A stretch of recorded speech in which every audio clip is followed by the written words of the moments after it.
Hello, America. I can't even say it with a straight face. Hello, everybody. Welcome back to another segment of Bickering Gamers. Hey, Darklings. Here. Dragon Fist 223 coming at you. Hey, We ate before we recorded, so you won't hear much from me. good. And So- by the way, guys, sorry Mad Military Man can't make it. He had a couple of complications today. Yeah, I'm not gonna be back for a little while. So, oh wow, I never seen so many viewers go yeah before. All right, He's gonna watch Greg- this tonight, yeah, and he's he's gonna gonna- be like, he's "What the hell?" he's gonna kill me for that one. What you guys do? So, today we're gonna do something a little new. We're gonna But different. a bit different. We're gonna go into a little history here. The Atari 2600. History of gaming. Yeah. Well, As you can see by the funny video that Billy has played earlier. Word. Well, the 2600 was the beginning of the second generation of home consoles. The first generation was only the Odyssey 1, but it was basically a bunch of board games that you can also play in your TV. Damn, you suck. Is that you playing? Ah, I'm doing really well, have you know. burn. Well, you... You missed like half of them. Yeah, if not you're like more. aiming at nothing. Look at that. I'm aiming at the asteroids. The game is called Asteroids. Yeah, but you were aiming at, like, air, if there's air up there. Because there was only one left, and if you start moving forward, you're gonna get Yo, killed, wait, your basically. manliness. Yeah, really. I have to know, I'm very good at asteroids. Reputation. Well, if anyone's curious, I recorded this off one of those plug-and-play games. I can't record off my actual 2600, See? There you go. but I really wish I could, because the plug-and-play controller sucks for the Atari. It does. Yeah, the real ones for the actual console are much better. Like I can play the hell out of Asteroids if I had a better controller. Then I just say fuck it and I use the Genesis controller. Fact, you can play a Sega Genesis controller on a 2600. Oh, really? Yeah, you can. Works perfectly. That sounds interesting. Maybe I should try it when I get a 2600. I always do that. But yeah, the 2600 was known for this is when the Atari was kings of the arcade at this time. So naturally, bringing a home console was the next step. Ever since the Odyssey made its move, and the Odyssey 2 didn't come out yet, which is Billy, why does it sound like you're chewing on pizza? Shut up, Tyler. You know, we should eat pizza one time when we record. That's what we're doing right now. We should get little Caesar. Hey, look, a video game. Yeah, but Piece of candy. Ooh, Reese's candy. Pieces? but yeah, the Atari 2600. Hockey this time. The Atari 2600 set a lot of standards for What's his home name when we need consoles. And yeah, a lot of famous games came from this. I have a few of them from the plug and play. A couple of them aren't really that famous. I don't know why they added it to it. Volleyball and no, it's just volleyball. Really, I don't understand was part of the plug and play collection. But it has some really good games in it. It's Breakout, Asteroids, Pong, Centipede, Circus Atari, Missile Command, Yar's Revenge. What else? Oh yeah, Gravatar is another game I don't understand why they put on there. Adventures on this game. It's a lot of fun. And I bet if only I had a better controller. no. But yeah, like the 2600 is also very ahead of its time too. Atari was very good at their technology. The 2600 was the first thing to ever have wireless controllers. Wait, seriously? So the 2600 is really well working wireless controllers you can get. Yep. That's new. I didn't know that. In fact, the Wii I don't wasn't. think anyone did. In fact, the Wii wasn't the first console to have countless controller options. The Atari 2600 would have a paddle controller. It would have a race car controller. It would have the Didn't have that blaster. the standard. Yeah, every console had to have a blaster. And yeah, the the games in this console were usually arcade ports, and that was back in the day where arcades were basically the equivalent of PCs for today. And then you have the home. Oh, you mean the good? Oh, you mean the good things? Well, it was just the most advanced way to play a game. Like at this time, you had the closest thing into a PC game was the Commodore 64. And the Commodore 64 was It ran fine. It did a good. It did well what it did, but it just wasn't that advanced. And It was just barely passing. right. Yeah, Gen 2 though it wasn't the first generation of home consoles. It was this and the second generation. They really gave gaming its gears rolling. And it's just something that people should admire. Oh wow, brick. It's Pong. Really, I thought it was volleyball. No, volleyball actually was a lot more advanced. I've seen it. I've seen this game called Brick. It's called Brick on my iPod. It's called Brick on this computer game I used to have. Well, they probably changed the name for copyright reasons. Oh. The usual. Yeah, because Atari does own the rights to all the standard famous arcade games: Pong, Centipede, Breakout. Wasn't Centipede like Snake? No, Centipede was the game. I have a video of it coming up. Oh no, Brick is when you have to like get all the bricks broken. Actually, Yeah, I think that's Breakout. Oh. Yeah, there's a lot of versions of it. Games have that style to this day. Well, at least indie games have a lot of Atari theming. You mean the good games? Well, not necessarily.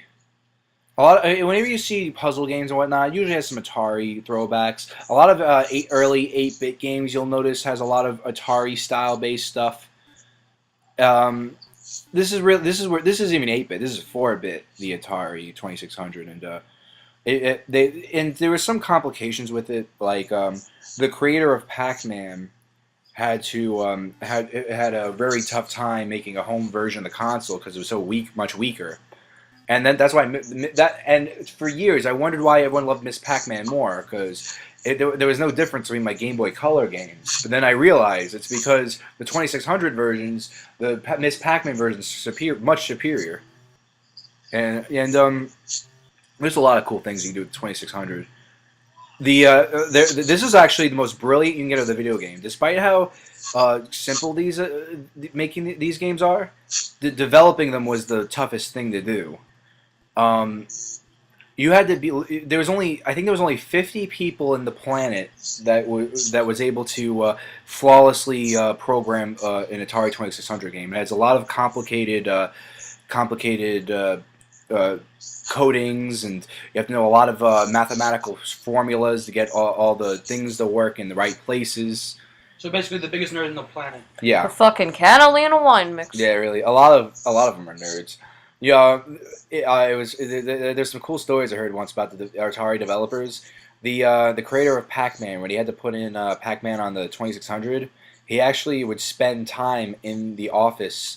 He would spend time crawling between walls. He would take his hands and his feet and put them against the walls in a hallway and walk like that to make him feel like Pac-Man. And it's like people did crazy. Yeah, like people did crazy shit like that. Because back then, making a 2600 game is kind of like making an indie game. You can just do it on one computer, and people can basically went in and out of Atari whenever they felt like. It just said, hey, you have this amount of time to play a game, to make a game, and get it done.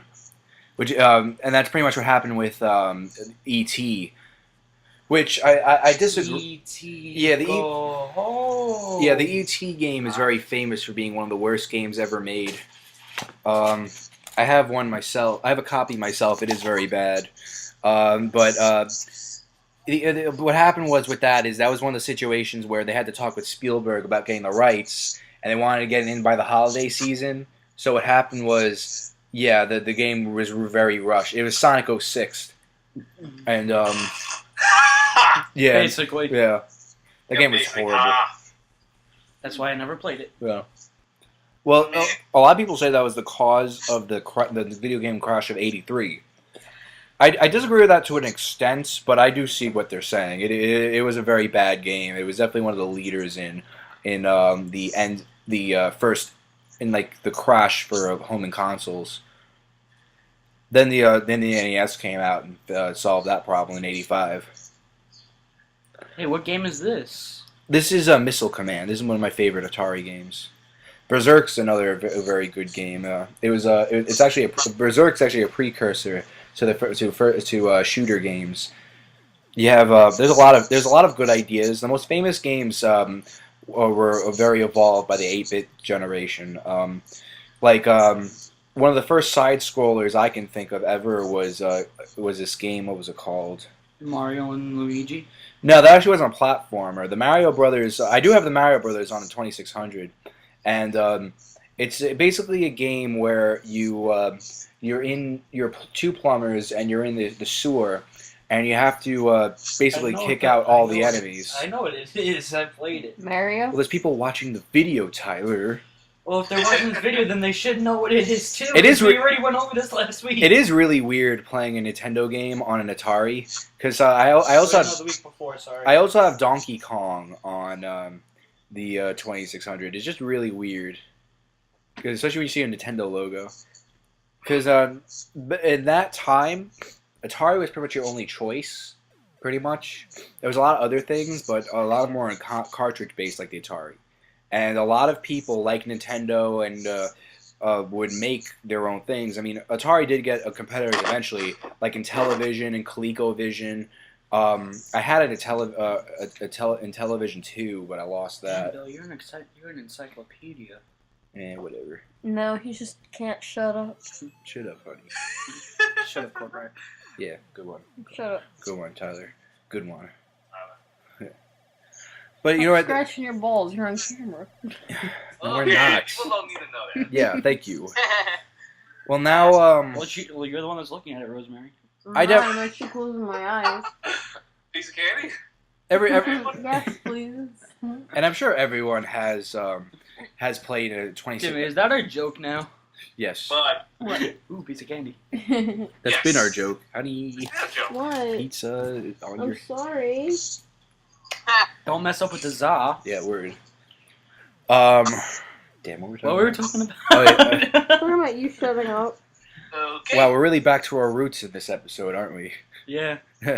We're finally back on schedule. That's why. What was I gonna say? Oh yeah. I'm sure everyone's definitely played an Atari game at one point. If they didn't, they had no childhood. Yeah, I would go further with Atari's history, but we're only talking about the 2600. There's really no need to go further than that. But it is a very big pivot point in games, despite the fact it was before the game crash of '83. And there was another gaming crash before it, so there's not really much to say there. That's where I died. Yeah, that happens often in video games. You died? Yeah. All the cities were destroyed, even though it looks like a bunch of blocks. I bet if you die, you still wouldn't shut up. You would still be talking, even after your death. I think Well, why don't you say something? I just did. No, go ahead. Ooh. Ooh. Fine. Yeah, Touche. yeah, that's right. Go back to sleep. I am. Damn. Ooh, I missed it's it. okay. Yeah, that's right. Oh, what, nothing to say anymore? You got anything? Yeah, because someone had to throw off my mojo. Oh yeah. Mojo Jojo? Mojo. And we just derailed. Oh yeah.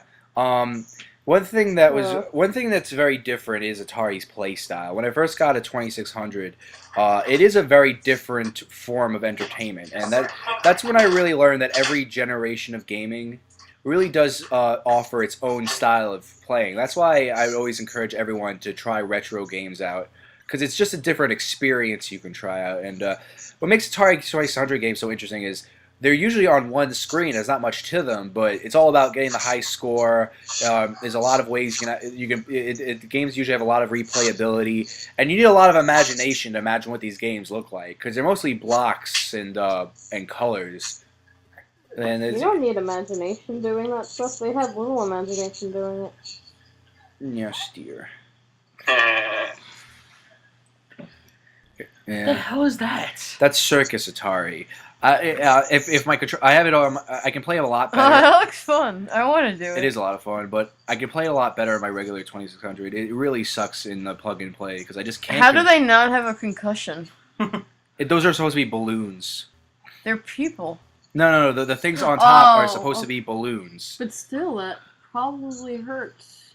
Well, it's like the thing is, that is a good point too. One thing, the thing about these games was you have to read the instruction manual. It wasn't something you could just shove aside and let the game explain it for you. I never read the instruction manuals to these games. You never had to, but for Atari 2600 games and even some NES games, you do. You have to read the instruction booklet because you're not gonna know what's going on. There were some really interesting things you can find in instruction booklets too. Damn, you suck. Like like I know, right? the controller sucks. No, you suck. We're gonna go. Next week. I'm gonna take it over, and I'm gonna prove to you that the controller sucks ass. How about this? Me and you are in a game of asteroids. But you can't play 2 players in the plug-in play. No, but we're gonna compare scores. I'll beat you. Yeah, whatever. I'll own you. Whatever. You already do. You have the pants in the relationship. Yeah, shut up. Shut up. He's only saying that because he knows you're right. Shut up. No, we're on air. Leave him alone. Yeah. Finally, you see. You know, I was sticking up for you. I wouldn't have that attitude with me. I deserve that attitude. Stop tickling him, because if you hit me in the skull, I will kill you. Anyway. I won't be hitting him. He would. Anyway. No, but I don't want to get a boo-boo again. Anyway, a game. As I was saying, one thing that's really interesting in the Pac-Man instruction booklet is the dots are. It's really weird. It's like apparently Pac-Man is. It's supposed to be like the stage is your body that's sick, and Pac-Man's like a white blood cell. Apparently, something like that. Really? I always thought there were little guys and they were eating food and they were fighting for food. Well, the dots are vitamins, according to the. It's changed. It's different now. It's changed now, but in the instruction booklet, the original programmer said that they're supposed to be vitamins, and the little big block is supposed to be a mega vitamin that makes that's like supposed to be strengthen your immune system or some shit. So the squiggly bad guys, and those the ghosts are, and the red blood cells? No, and you have to defeat the red blood cells? No, the ghosts are like supposed to be like illness or some shit. Yeah, it's really weird. But they're adorable. And they're yummy, and sometimes they turn into food. Pills. Yeah. You can't eat your viruses. Pac-Man, popping pills before it was cool. Yeah. Yes. That's right. That's a good one. What are you doing? And next game. All right. Let's see how much Billy sucks in this one. This one's actually. What is this, Zelda? This one's actually really easy because you don't have to worry about that much. Is this Zelda? No, it's a game called Adventure. Yeah, is this like 2-bit version of Zelda? Kind of. It looks similar to it because you see how whenever you go to a different room, you like change completely. Well, that's where Zelda got the idea from. The overworld. Is that a seahorse? No, it's. I don't know. It looks like a duck thing. I think it's supposed to be a dragon. There's a glitch you can do in this game where even though I have the key, I can make it act like the sword I just had. It's an arrow. Chased by a Like seahorse. that works like a spear. Oh, you know what game we're talking about? Yes. Yeah, Adventure. I played it once. Yeah, On, it's plug and play. this one I would play. This one I played the most. It's It's just freaking hilarious. yeah, it is really hilarious. Is that a key above his head? Yeah, so I can open that door to that castle. I love how it's above its head and it just. Then I grab that magnet so I can. It's a magnet. So I can grab the trophy. So you get the magnet to defeat the seahorse? No. The point of the game is I open my castle and I have to get the trophy from the other castle, and I go bring the trophy back to my castle and I win. This was a precursor to a lot of 2D overworld games. Yeah, and when eat by that duck thing, you get stuck in the stomach and you can't get out. Yeah, the 2600 was interesting in that fact that every game is literally the size of where you're in is the size of a TV screen, and you can have a game like Pac-Man. There's only one TV screen, or you can stack another one on top, or one to the left that are TV screens. And that's how they communicated with it back then. If you had a map, you would say don't go north. You wouldn't say north or west or east. You would say screen A1 or something like that. And that was something a lot of 8-bit games adopted to make their games bigger. Hey Billy. Yeah. In that game, have you ever grabbed the weapon and you got eaten, and then you kill the thing inside the stomach? Yeah, it was. You had to like wiggle around for it, right? Yeah, it happens, and you're still stuck in there. I was like, oh! It gets harder, though. I hate playing... The harder levels are tougher, though, because I have to... Because what you have to do is, there's now a black duck thing, and you have to hit them more than once, and they won't stop following you. So basically, you have to constantly switch between bringing the key and the spear over to each screen. It's really annoying. Yeah, I remember that. That's why I stick to the first 10 levels. I can't handle the rest. They're just annoying. Yeah, they are annoying. But you know, these games are pretty fun. How many Billy, which levels side are are you, typically left or in a right? game? I'm left. This game is horrible. I don't know. Like, it's so tough. A lot of the Atari sports games are not only tough to control, but it's like, what the fuck do you do? This is one of the best looking Atari 2600 games I've ever seen, though. How many levels were typically in a game? It depends. Like, the most I've ever seen was 50. But Is that because they can't put more? well, you Like can. it's so small of a. No, a lot of them are infinite. There is something called a break stage where if you got so impossibly far, the game will start glitching itself because it can't handle the difficulty you're setting anymore. Yeah, because it's so super awesome, and it's like, I can't take them all. Yeah. Well, I think that's all we have for today. Yeah, that's all the time we have for today. Yeah, 2600 legendary console. So anyway, thank you guys for joining us again. We'll see you next time. Yeah, hit like and subscribe. We'll see you soon. Everyone say goodbye. Oh, Pete's kidding. Oh, never mind. Portal Gamer Channel 90. I'm out. See you later, guys. Got Pocky. Yeah. Remember, dark He side just rules. cut someone off.